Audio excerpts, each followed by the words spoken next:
streams. Catch the buzz and join the execution.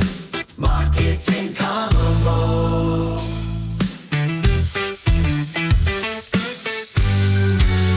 Welcome to the Marketing Execution Podcast. This is the show for tech founders and leaders building B2B products and technologies.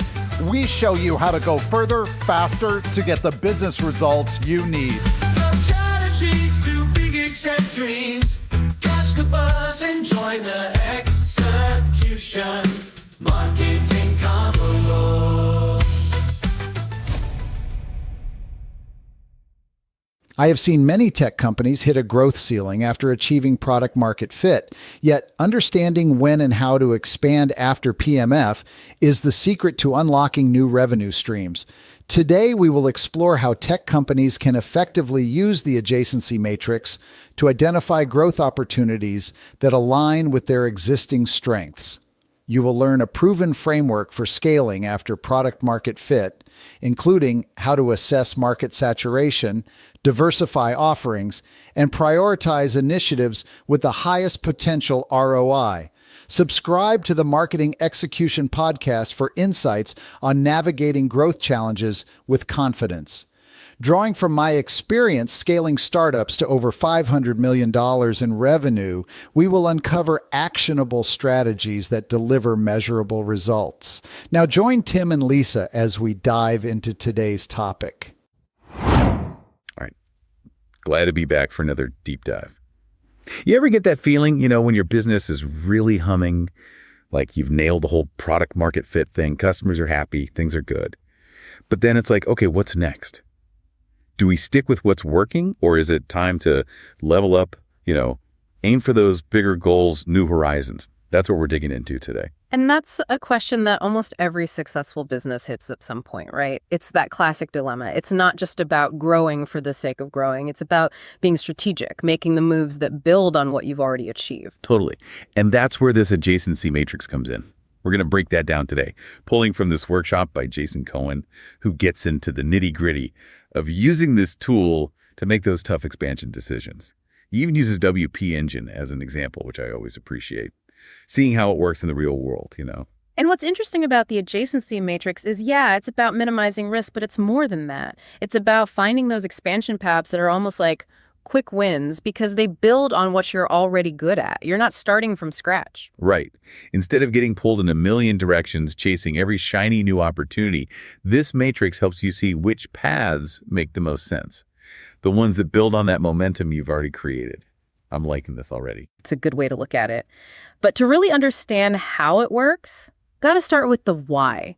Why is this whole adjacency thing so important when you're thinking about expansion? Yeah, let's talk about that because, I get it. Sticking close to what you know can reduce risk. But isn't there something to be said for bold moves? Sometimes you got to, risk it to get the biscuit right. Sure, sometimes. But think of it this way. When you try to do too much too fast, when you stray too far from your comfort zone, you run into problems. You overstretch your resources. You might not have the know-how to navigate this new space. And suddenly the risks are sky high and the chances of actually pulling it off, they shrink. Oof, yeah, recipe for disaster. Not exactly what we're going for. Exactly. And what works for one business might be a total flop for another. It all comes down to making sure your expansion plans line up with what you've already got, your existing strengths. Like what works for a huge tech company might not work for a small startup, right?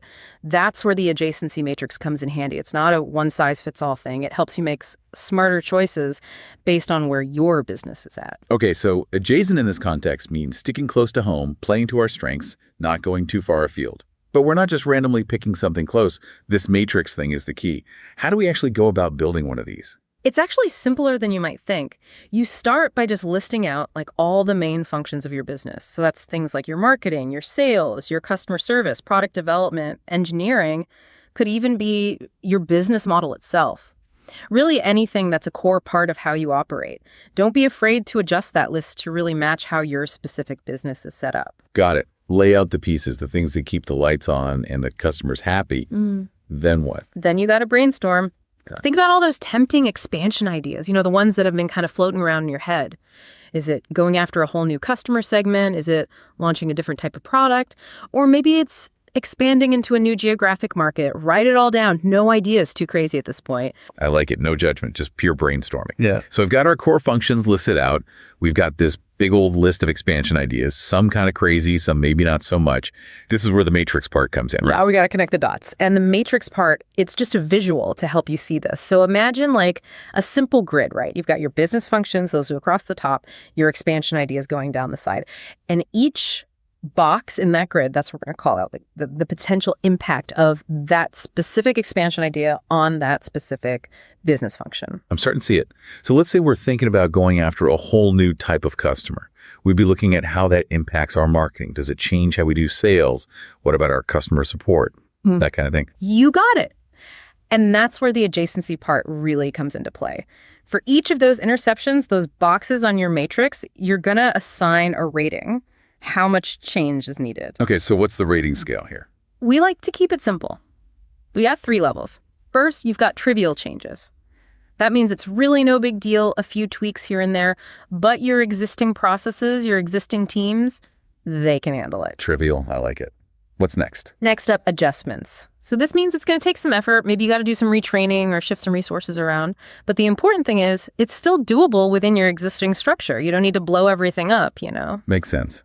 So that leaves overhaul. That's the big one. This means we're talking major changes, bringing in a bunch of new people, maybe even restructuring whole teams to make this expansion idea actually work. And I'm guessing if we're seeing a lot of overhauls on our matrix, that's probably not a great sign. Yeah, I mean, it's not always a deal breaker, but it's definitely a red flag, right? It means that particular path, it's going to require a pretty fundamental shift in how you're doing things. Higher risk, higher investment, you know? And this is why just chasing growth, like at all costs, that's where things can go sideways. Sure, maybe you capture that new market, but at what cost to everything else? This matrix really forces you to think that through before you jump. 100%. And you know who else did this? Back in 2013, WP Engine. Remember them? They were doing well, but they knew they couldn't just stay there. Needed to find that next level. Right. They were hitting a ceiling, so they took this adjacency matrix and they used it to compare a couple of different paths forward. Path 1, the big swing, go after the enterprise market, you know, those huge companies, but try to win them over with the products they already had. Ambitious. I bet that one got a few overhauls on their matrix. Yeah. What was path 2? Okay, so path 2 was interesting. Same target market, those big enterprise companies, but with a twist. They thought, what if instead of going after the whole pie, we just focus on one specific need those companies have, specifically helping them run their marketing campaigns? So same market, different approach. How'd that play out on the matrix? Was it as clear-cut as it sounds? That's where it gets really interesting. Going after the entire enterprise market, trying to win them over as full-on customers with their existing product, I mean, that was going to be tough. And the Matrix showed them why. Just from a sales perspective, their whole process was set up for these smaller, quicker deals. They would have had to completely overhaul it. Service, same thing. Enterprise clients, they expect a different level of support. And then their actual product, they probably would have to make some pretty big changes to satisfy those big clients. Lots of risk, lots of investment. Okay, so maybe a little too ambitious. Yeah. What about path 2, the whole marketing campaign angle? How did that look on the matrix? Way more adjacent. They could basically use their existing platform, their existing customer service model, even their existing sales process with just a few tweaks. Pretty much every department, minimal changes. It was like the definition of a quick win. So less risk, less investment, but still a chance to get their foot in the door with these big companies. By narrowing their focus, they actually found a way to play to their strengths. Kind of counterintuitive, but it makes sense. And that's why this adjacency matrix thing, it's so useful. It can help you see these opportunities that you might not have even thought about. Sometimes the smartest move isn't the biggest swing, you know. Sometimes it's about taking those smaller, more strategic steps that really align with where you're at right now, not just where you want to be down the road. This has been awesome. But the matrix, I mean, it's a tool, right? It's not like it makes the decision for us. It shows us the risks, the potential investment, all of that. But ultimately, we still have to choose. So how do we actually do that? Let's say we've run the matrix and we've got a couple of options that look pretty good, pretty adjacent. Do we just go with the absolute easiest one? Least risk, smallest investment.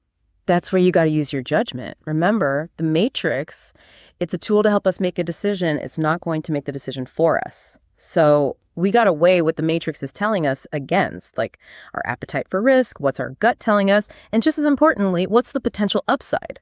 Because yeah, maybe one path is a little risky or a little more investment, but the potential payoff, the reward, maybe it's way bigger. It's a balancing act. No easy answers, but at least we've got a framework. And don't underestimate the people side of this. Cohen, he talks about how important it is to make sure your team is on board.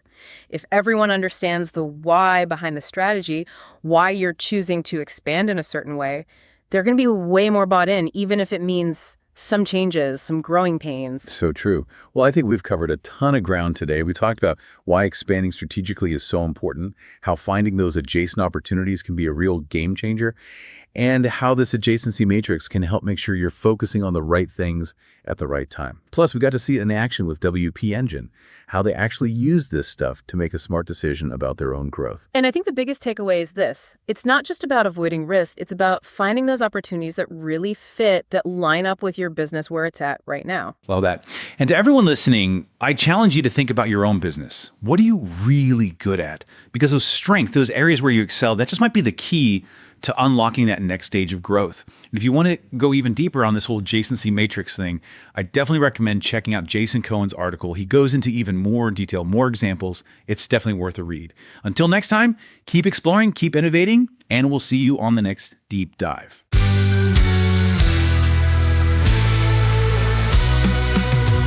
The Marketing Execution Podcast is produced by Growth Stage Marketing. We are on a mission to see your company reach wild success using marketing pods. Too big accept dreams. Catch the buzz and join the execution. Marketing combo. Thank you for listening and being a part of the marketing execution movement and community.